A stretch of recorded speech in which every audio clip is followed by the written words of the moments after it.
This is Herbert. And this is Aig.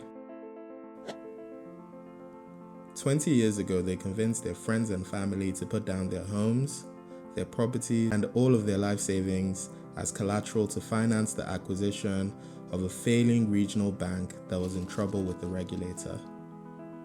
This is how it went. In 2001, Herbert and Aig met at Aig's house in Victoria Island. He lived at number 10 Festival Road, so they called their secret rendezvous Project Festival. They were finally going to fulfill their lifelong dreams.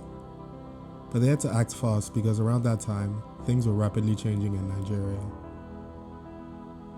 And the people of Nigeria to express a deep appreciation for your concern and for your support for the new dispensation in my country.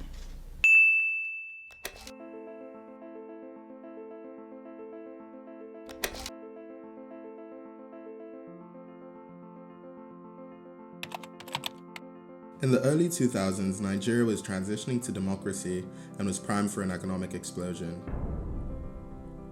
The government was talking about a reform agenda and private sector-led growth. They brought in world-renowned technocrats like Ngozi Okonjo-Iweala, and they committed to achieving double-digit annual growth for 10 years.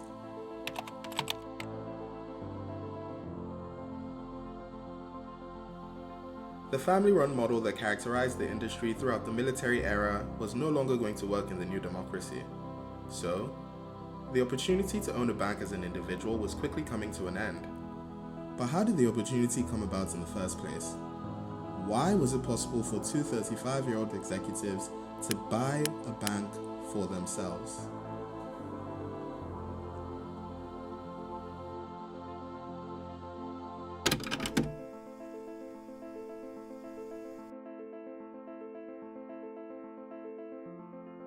The military government led by General Ibrahim Babangida had commenced the issuance of new banking licenses as part of its economic liberalization program. This was to support the country's economic growth and development. General Babangida had overthrown one General Muhammadu Buhari in a palace coup of 1985, which was orchestrated with a degree of military deftness never before seen in the history of coup plotting on the African continent. You see, General Buhari himself had seized power in a 1983 coup just 2 years prior. And between 1983 and 1985, Nigeria suffered one of its worst economic crises to date. In 1985, the Nigerian economy contracted by almost 11%, and its commercial debts were over $6 billion, while its foreign reserves had fallen to just $1 billion, enough to finance just 1 month of imports. Oil production had fallen from a planned 2 million barrels a day, which would have made the country $30 billion, to just 500,000 barrels a day, which made the country a little less than $8 billion. Quite frankly, Nigeria was on the verge of collapse.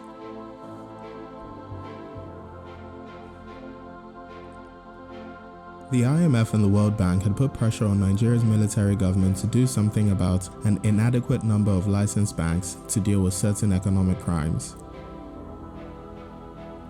In a hurry to return to the international good books, the government set off in pursuit of financial liberalization without ensuring that the regulators had sufficient capacity to supervise all of the new players.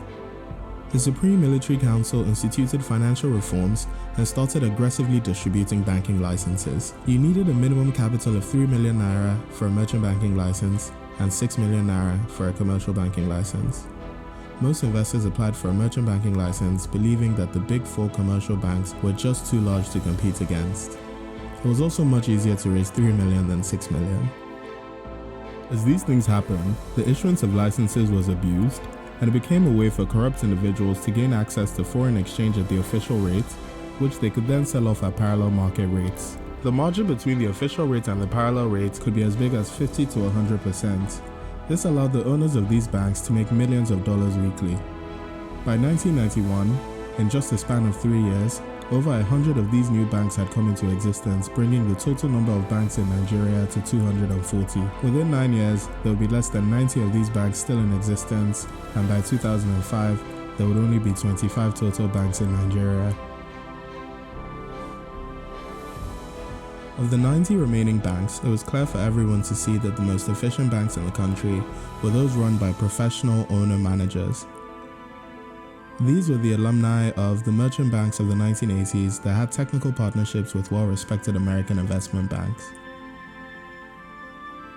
Otunba Shubomi Balogun was the first of these professional managers.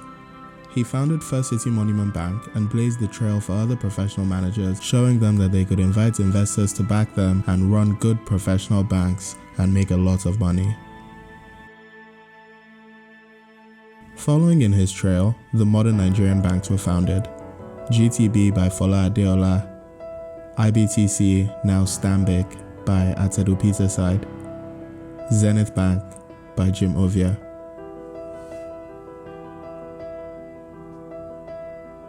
Aig and Herbert ended up both working at Fola Adeola's startup, GTB, in 1991. They shared many things aside from just the workplace. They were the same age, born just 1 month apart, and both of their parents were civil servants. They both went to federal government colleges, and they had both chosen to work at merchant banks after qualifying. Between the two of them, they had amassed 200 million naira from their decade-long career, which saw them rise to executive management at one of the most successful banks in the country.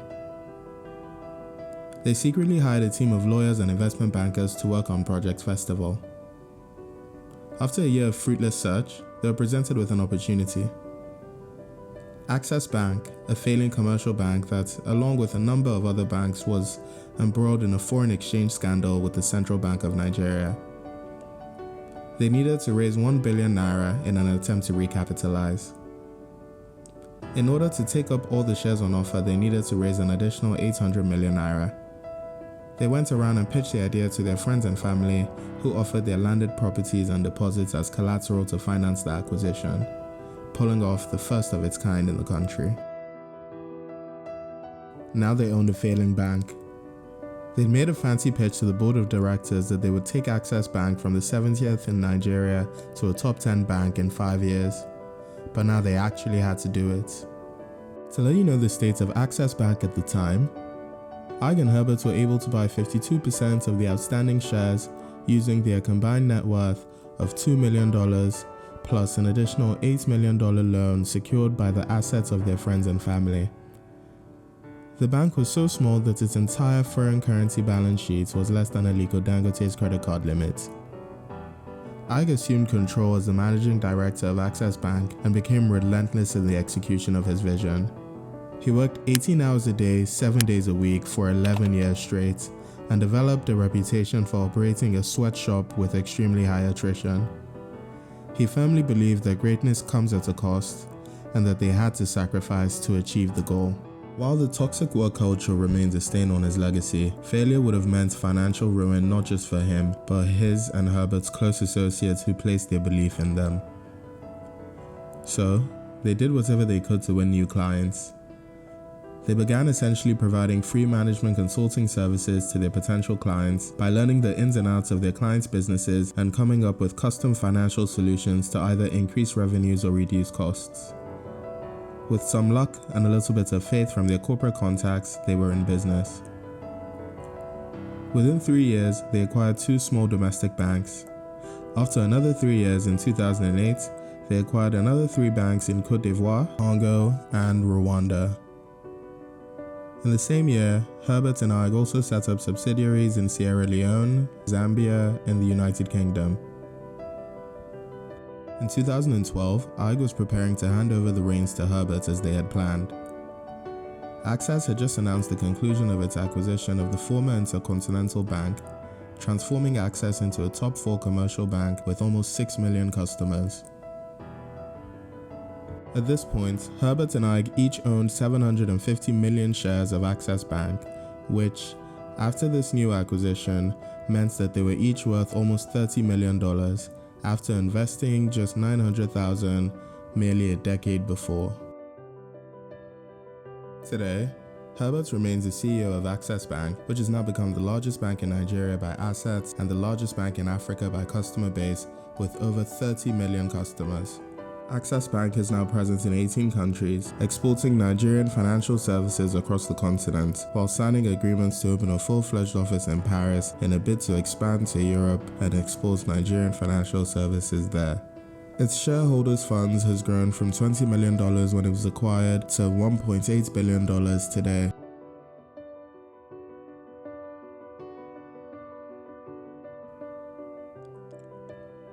If you enjoyed this video and want to see more about businesses and economies on the African continent and around the world, consider liking this video and subscribing to our channel. Thanks so much for watching and hope to see you next time.